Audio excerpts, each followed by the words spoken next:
Hello students, today we will start the next chapter, circle.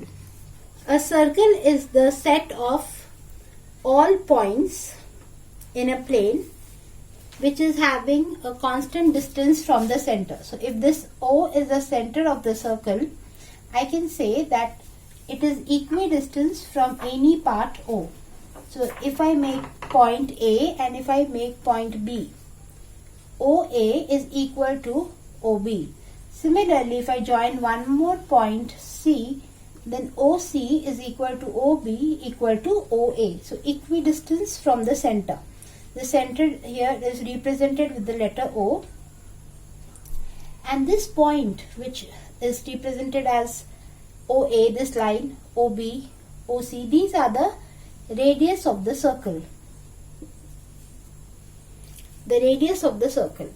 And the double of the radius, this is also a radius. If I make it D, OD is also radius and this is same. So this is another radius of the circle. So the two radius together forms a diameter. So we can write the formula 2 radius equal to diameter. Also remember that all the radii are of equal length or equal size in case of a circle. Now some points related to the circle are, if I make a point inside the circle, so it is interior to the circle. So if I call this point X, Y or P, Q, these points are inside the circle. If I make a point outside the circle, suppose I call it L, M, then these are the points exterior to the circle.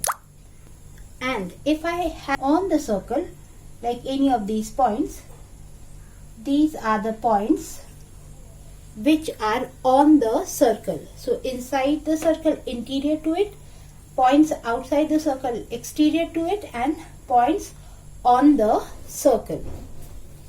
Now the set of all the points of the plane which either lie on the circle or are inside the circle form the circular region. So second point that we will discuss is the chord of a circle. Now if I draw a line touching any 2 points of a circle, then that is called the chord of a circle. It can be of any length. Now I can draw a chord like this. I can draw a chord like this. All of these are nothing but the chord of the circle. These are the lines joining the 2 points and they are known as a chord. So if this is the center of the circle, any line passing from the center of the circle and then touching any 2 points of the circle is known as the diameter. It has to pass from the center to be a diameter. Otherwise it will be like any chord. No, you can say diameter is a chord. So here you can see line A and B, which is the diameter. And diameter is, if you remember, OB is the radius and OA is also the radius. So diameter formula will be equal to 2 into radius. Now moving into the next part, what is a secant of a circle? Any line passing from the circle, touching the circle at 2 places is known as a secant.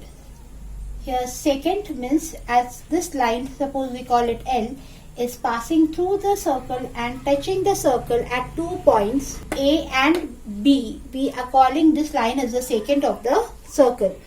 A line which meets a circle at 1 point only is known as the tangent. So if this is a line, I call it X, which is in at 1 point only, this is known as a tangent and it makes a 90 degree with the radius. The radius is 90 degree to the tangent. The continuous part of a circle is known as an arc. So if I say, if I darken one part, continuous part of the circle, then I can say that this is a arc, ARC. A continuous part of the circle is known as an arc. And the whole boundary of the circle is known as circumference. as we call perimeter for rectangle and triangle, we call it circumference. The whole boundary of the circle is known as circumference, or the whole arc of the circle is called circumference.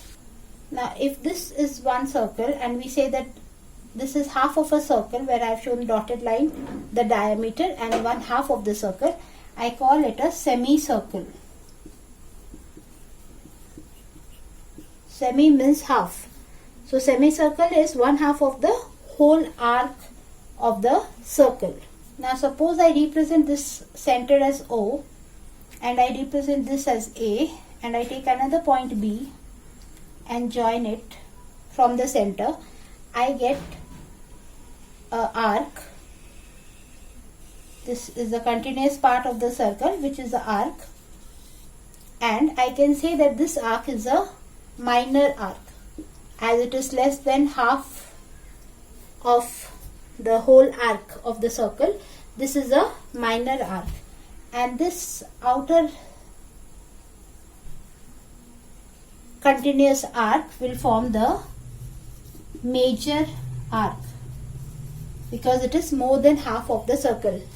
Now the angle formed by this arc, suppose we are talking about the minor arc, so angle AOB, this angle is known as the angle subtended by the arc.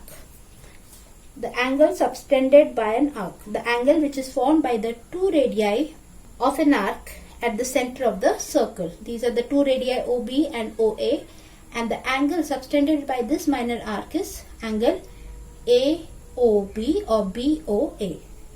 I can say that this chord AB or this arc AB is extending a center arc that is known as a central angle.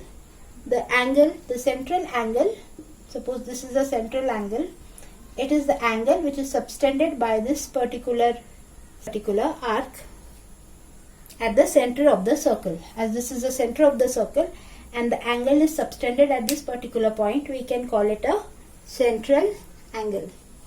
If these two are the radii AC and BC, then the area which is coming under this particular arc region is the minor sector, because this is made by the minor arc, and this region which is represented by the major arc is known as the major sector. The part which is containing the minor arc is the minor sector, and the part which is containing the major arc is the major sector. Now suppose this is a given circle and this is any chord on the circle, then the part which is covered, the part which is lesser in size, is known as a minor segment. The part which is consisting of the smaller or the minor arc and the lesser part is the minor. Similarly, the arc which is consisting of this larger or the major arc and the area covered by this is known as a major segment. So you can say that a chord is dividing the circle into two parts. The smaller arc and the chord covers the minor segment, and the larger arc and the area covers the major segment. Now this is the angle which is inscribed in a semicircle. ACB is the region which is called the semicircle, and this is the diameter which is extending an angle inside the semicircle. So an angle in a semicircle is always a right angle. So this is 90 degree. The angle on the semicircle is always forming a right angle. Using this concept, we will solve questions. So remember, an angle in a semicircle is always a right angle. So using this, let us try to solve a question. So let us solve the question given. Calculate value of x and y. So you can see that there are two semicircles here, and x and y are marked in the given diagram. So when we are having a semicircle, you know that angle made by semicircle is 90 degree. And also you can see that these two are the parallel line. So when I take this diameter as a transversal, I can write that x is equal to 37 degree because it is the alternate angle. considering that these two lines are the parallel lines. You know this given angle, we can take it as 90 because it is the angle subtended by the semicircle. So if I call it capital A, so A is equal to 90 degree because angle at a semicircle, and we have to calculate y. So you know this is forming a triangle. So if I do 90 plus 37 plus y, it is equal to 180 degree. That is sum of a triangle. The total sum of a triangle is 180. So I can write 90 plus 37 plus y is equal to 180 degree. That is the sum of the triangle. So 127 plus y is equal to 180 degree. So we can solve y as 180 minus 127. That is 53 degree. So our final answer is x is equal to 37 degree and y is equal to 53 degree. So let us find the value of x and y in the given question.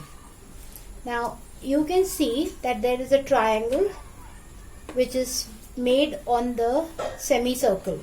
So the value of this part is going to be 90. So if I call it A. So again I am going to write angle A is 90 degree. Angle at semicircle. Now you can see these two equal lines. That means these two lines are equal. So the angle subtended by them are also equal. That means this side is also x. So I can write x plus 90 is equal to 180 because it is sum of a triangle. So we can say that x equal to 90 by 2, that is 45 degree. So we got the value of 45. Now if you see another angle y and these two sides are equal, that means we can calculate this as y, as equal angles have equal opposite angles. And you know the value of x, so you can calculate this other linear pair. Let us call it b. So b is equal to 180 minus x value, that was 45. That is 135 degree. So again b plus 2y is equal to 180, which is 135 plus 2y is equal to 180 because that is again a triangle. So 2y is equal to 180 minus 135, that is 45, and y is equal to 45 by 2, that is 22, 1 by 2 degree. We get the value of x as 45 degree and value of y as 22.5 degree. So in the given question, I have to find the value of x and y.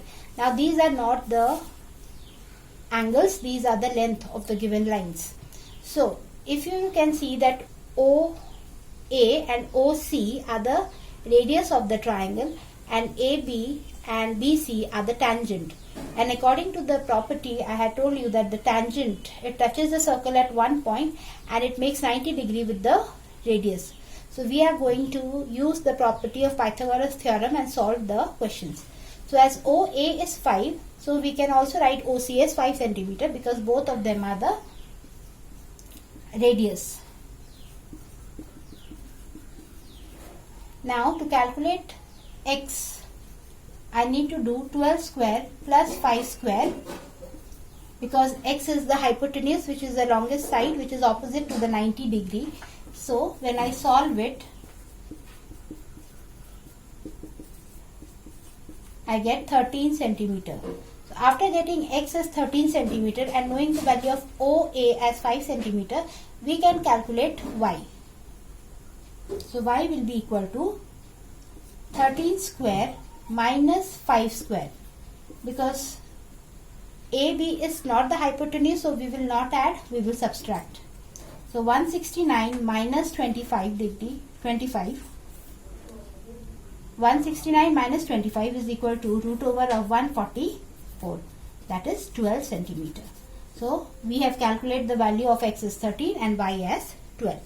So with this I am sure that you would be able to now solve questions related to circles chapter, both for finding out the angles and also finding out the length. We are using Pythagoras theorem as it is having tangent, and tangent makes 90 degree with the radius of the circle. Please don't forget to like, share and subscribe. Thank you for watching.